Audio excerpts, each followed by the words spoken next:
Hi, good morning. So, Friday ulit ngayon. So, hopefully, yung mga nakapasok ngayon sa work ay okay naman po yung araw nyo ngayon. Hindi mo masyado kayong stressed or ah, mamaya, konting pizza na, uwi na. Okay, ano po ang natutunan ko ngayon or what I've learned in Mass today? Saka ano po ba yung message ni God today ngayong Friday? So, first one is, all healing graces from God leads to freedom. So, ibig sabihin po nun, like nasabi nga ni Father kanina sa misa, lahat po ng healing na ginagawa niya po sa atin, physically, emotionally, spiritually, it leads to our freedom in the sense na feeling natin talagang free na tayo mabuhay sa mundo na to at maluwag na po ang ating mga kalooban once nakuha po natin yung healing graces na yon from God.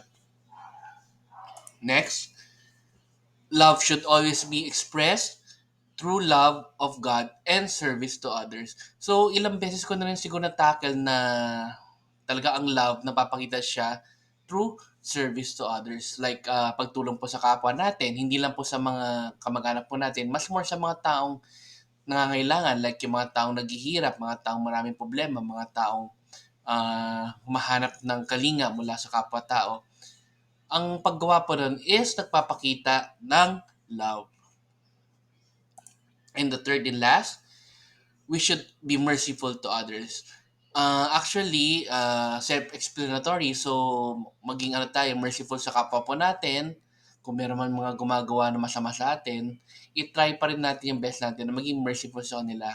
At syempre, sa mga taong nakakahalubilo po natin sa araw-araw. Maging merciful pa rin sa kanila kasi lahat naman po tayo nagkakamali. And siguro, i-try natin yung best natin na maging merciful sa mga taong talagang kailangan yung mercy po natin. Okay, this ends our short vlog for today. And let's end again with the same for prayer. In the name of the Father, and the Son, and the Holy Spirit. Amen.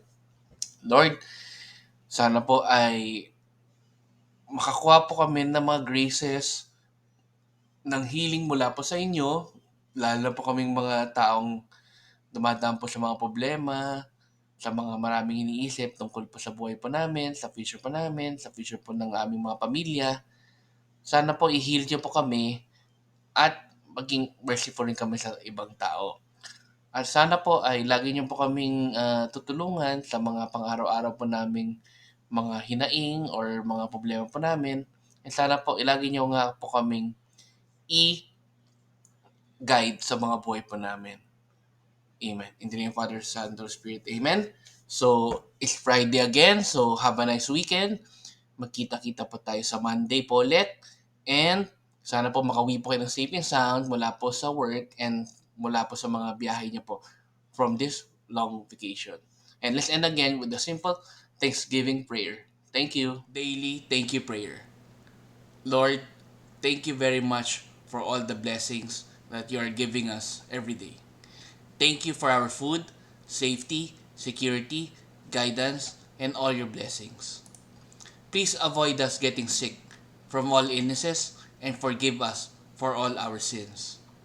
Lord, I pray that all our hopes and dreams will come true in your own time. Again, Lord, thank you for all the blessings that you have given us. Amen.